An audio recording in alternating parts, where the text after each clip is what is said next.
የግማሽ ማራቶን ክብረ ወሰን ባለቤቱ አትሌት ከሩጫው ዓለም ታግዷል። የታዋቂ የስፖርት ሰው ማን ነው? ለእገዳስ ያበቃው ጉዳይስ ምንድነው? ተሰሙታላችሁ። ከዓለማችን ታላላቅ የማራቶን ውድድሮች መካከል አንዱ ነው የሴኡል የማራቶን ውድድር። ነገ በደቡብ ኮሪያ ይከናወናል። በሁለቱም ጾታዎች ኢትዮጵያውያን አትሌቶች ለአሸናፊነት ታጭተዋል። ስለ ውድድሩ የምንነግራችሁ ዝርዝር መረጃ አለን። አንድ የእግር ኳስ አሰልጣኝ አስገዳጅ የተባለ ሕግ አውጥቷል። ይህ አስገዳጅ ሕግ ደግሞ የስፖርት ተጫዋቾቹን የኳስ ተጫዋቾቹን ህይወት ያመሰቃቀላል ተብሏል። ስለ ህጉና ስለ ክለቡ የምንነግራችሁ መረጃ አለ። የስፖርቱ ሰው የመኪና አደጋ ደርሶበት ህይወቱ ካለፈ በኋላ አሁን አዳዲስ መረጃዎች ይፋ ሆነዋል። የሰው ማን ነው? ከሞቱ በኋላ የተደመጡ አዳዲስ ጉዳዮችስ ምንድናቸው? በዝርዝር እንመለከተዋለን። ስለ ሮጣችሁ ብቻ የመኪና አሸናፊ ትሆናላችሁ ተብላችኋል። የት፣ መች፣ እንዴት? በዝርዝር ተሰሙታላችሁ። ሁሉ ስፖርቶችንን ላይክ፣ ሼር፣ ሰብስክራይብ እያደረጋችሁ ከኛ ጋር ቤተሰብ ሆኑ። የደወል ምልክቷን ተጫኑ። ሁሌም የምንሰራቸውን ቪዲዮዎች በትኩሱ ማግኘት ትችላላችሁ። ዛሬ ቀኑ ቅዳሜ ነው። ለቅዳሜ የተመቹ መረጃዎችን ይዘንላችሁ መተናል። ከአትሌቲክስ ጉዳያችን ነው የምንጀምረው። የቀድሞ የግማሽ ማራቶን የዓለም ክብረ ወሰን ባለቤት ካንዲ የተሰኘው ኬንያዊው አትሌት የናሙና ምርመራ ለመስጠት ፍቃደኛ ባለመሆኑ ለጊዜው ከሩጫ ውድድር ታግዷል። ይህ አትሌት በ2020 በቫሌንሺያ የግማሽ ማራቶን የዓለም ክብረ ወሰን መስበሩ ይታወሳል። በወቅቱ የገባበት ሰዓት 57 ደቂቃ ከ32 ሰከንድ ሆኖ ተመዝግቦለታል። በ2023 ደግሞ የቫሌንሺያ ማራቶንን 2 ሰዓት ከ04 ደቂቃ ከ48 በመሮጥ ድንቅ ብቃቱን ማስመስከር ችሏል። አትሌቱ በመጪው እሁድ የባርሴሎና ማራቶን ላይ ለመወዳደር አቅዶ ነበረ። አሁን ግን ዓለም አቀፉ የአትሌቲክስ ኢንቴግሪቲ ዩኒቲ ለጊዜያዊነት ከሩጫው ዓለም አግዶታል። ለምን ካላችሁ ደግሞ የምርመራ ናሙና አልሰጥም በማለቱ። ይህ ከእገዳው የተላለፈበት የሩጫ ፈርጥ ምናልባትም በዚህ እንቢተኝነቱ ከቀጠለ ቀደም ሲል ያደረጋቸው የሩጫ ውድድሮቹ ተጣርተው ሜዳሊያዎቹንም ሊነጠቅ እንደሚችል እየተነገረ ነው። ይህ ደግሞ ለኢትዮጵያውያን አትሌቶች ድልና እድል ሆኖላቸው ይከሰታል። ለማንኛውም መረጃውን እየተከታተለን እንነግራችኋለን። የድል ጉዳይን ካነሳን ነገ የሚጠበቅ አንድ የሩጫ ውድድር አለ። ከዓለማችን ትልልቅ የማራቶን ውድድሮች መካከል አንዱ ነው የሴኡል ማራቶን። ነገ በደቡብ ኮሪያ መዲና ይከናወናል። በሁለቱም ጾታዎች ለአሸናፊነት የኢትዮጵያውያን አትሌቶች ከፍተኛ ግምትን አግኝተዋል። በተለይ ከጎረቤት ሀገር ኬንያውያን አትሌቶች ጋር የሚያደርጉት ፉክክር ከፍተኛ ትኩረትን አግኝቷል። የአምናዎቹ አሸናፊዎች ጀማል ይመርና ፍቅርተ ወሮታ ድላቸውን ለማስቀጠል ከኬንያውያን አትሌቶች ጋር ብርቱ ፉክክር ያደርጋሉ ተብሎ ይጠበቃል። ጀማል አምና ሲያሸንፍ የገባበት ሰዓት 2 ሰዓት ከ06 ደቂቃ ከ08 ነበረ። የግሉ ምርጥ ሰዓት ሆኖም ተመዝግቦለታል።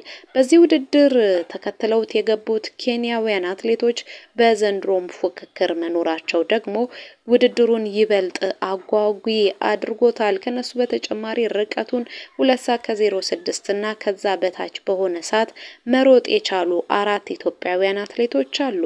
ከአራቱ አትሌቶች መካከል 3ቱ ኬንያውያን፣ 1 ኢትዮጵያውያን መኖራቸው ደግሞ ፉክክሩን እጅግ አጓጊ አድርጎታል።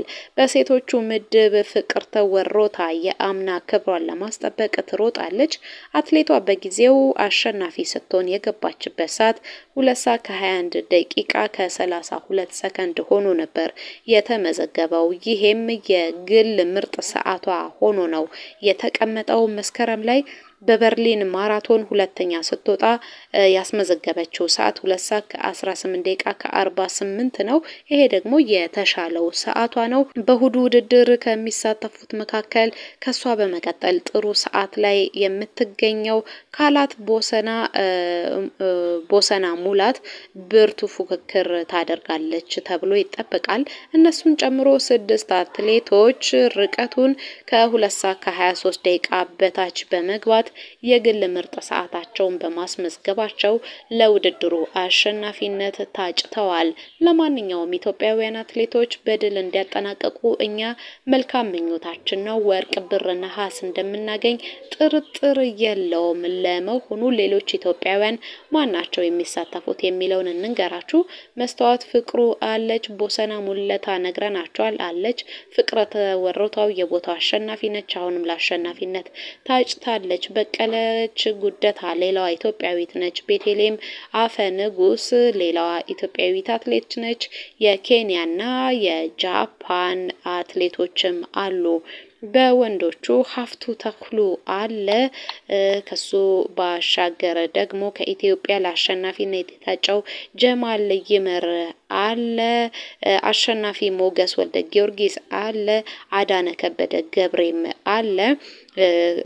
ክብሮም ደስታ ሀብቱ ደግሞ ሌላኛው ኢትዮጵያዊ ነው። በአብዛኛው የኬንያ አትሌቶች ናቸው በዚህኛው ውድድር ላይ የሚሳተፉት ለአሸናፊነቱም የሚጠበቁት። አሁን ደግሞ በመሮጣችሁ ብቻ የመኪና ሽልማት ስለምታገኙበት ውድድር እንንገራችሁ።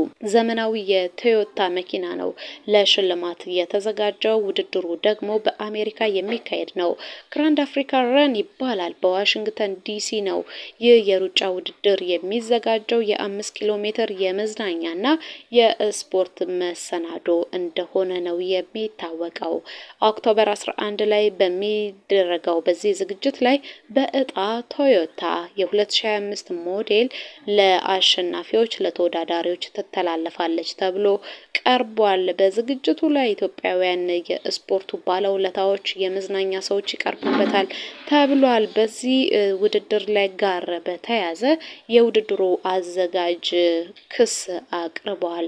በግራንድ ራን አፍሪካ ስያሜ ሌሎች ውድድሮች እየቀረቡ ነው። በስሙ በዓለም አቀፍ ደረጃ ለመጠቀም ህጋዊ ምዝገባና ፍቃድ ያለው ግራንድ አፍሪካ ረን ብቻ ነው። አሁን ሌሎች ሰዎች ከዚህ አሰራራችሁ ታቀቡ እያሉ ነው የሚገኙት። ለማንኛውም አሜሪካ የምትገኙ ኢትዮጵያውያን እድላችሁ መሞከር ትችላላችሁ። አሸናፊ ከሆናችሁ ደግሞ የመኪናውን ባለቤትነታችሁን ማረጋገጥ ትችላላችሁ ማለት ነው። እኛ ድል እንዲቀናችሁ እንመኝላችኋለን። ዛሬ ቅዳሜ ነው። የድል ዜናዎችን ጭምር የምንነግራችሁ ቀን ላይ ነው የምንገኘው። ቅዳሜና እሁድ በርካታ ውድድሮች ይካሄዳሉ። ከዛ ወጣ ብለን ደግሞ የእግር ኳሱን መረጃ እንንገራችሁ። ከ20 ዓመት በታች የአርጀንቲና ወጣት ብሔራዊ ቡድን አሰልጣኝ የሆነው የቀድሞ ዝነኛው ሃቪየር ማሺራኖ ለተጫዋቾቹ ኮስተር ያለ መመሪያን አውጥቶላቸዋል። በዚህ መሰረት ማንኛውም የቡድኑ አባል የሆነ ተጫዋች የቀለም ትምህርቱን የቤት ስራዎቹን በአግባቡ መስራት አለበት ተብሏል። የመኝታ ክፍሎቹን ማጽዳት፣ የመለማመጃና የመጫወቻ ጫማዎቹን ትጥቆቹን ማጠብና መተኮስ፣ ከምግብ በኋላ የተመገበበትን ሳህን አጥቦ መመለስ፣ የምግብ ቤቱን አዳራሽ በጋራ ማጽዳት፣ በእርስ በርስ ስብሰባ ላይ በንቃት መሳተፍ፣ በማለዳ ምሽት ወይንም እንደ እሁድ ባሉ ቀናት ላይ የግድ ጸሎት ማድረግ አለባችሁ ተብሏል። ይሄ በአውሮፓ ያልተለመደ ነገር በመሆኑ የብዙዎችን ቀልብ ስቧል። ተጫዋቾቹ ይተገብሩታል ወይ የሚለውን ነገር እንመለስበታለን። ወደ ሀገር ቤት መረጃችን ተመልሰናል። በድንገተኛ የመኪና አደጋ ከቀናት በፊት በሞት የተለየው የስፖርት ጋዜጠኛው ኑር ሁሴን አሊ ቤተሰቦች ችግር ላይ ስለመውደቃቸው ተነግሯል። በዚህም ምክንያት በባለ በባለቤቱና በአባቱ ስም የተከፈተ የባንክ ሂሳብ እንዳለ እየተነገረ ነው የሚገኘው። ለማንኛውም ለዛሬ ያልናቸው ስፖርታዊ መረጃዎች ናቸው። ከኛ ጋር ሆናችሁ ስፖርታዊ መረጃዎቻችንን ስላዳመጣችሁ አመሰገንን። ውብ የሆነ ቅዳሜ እንዲኖራችሁ እንመኝላችኋለን። ለማንኛውም ስለምን ታሪክ መስማት ትፈልጋላችሁ? ይሄንንም ኮሜንት ላይ አስፍሩልን። ውብ ቅዳሜ ለእናንተ ለውዶቻችን።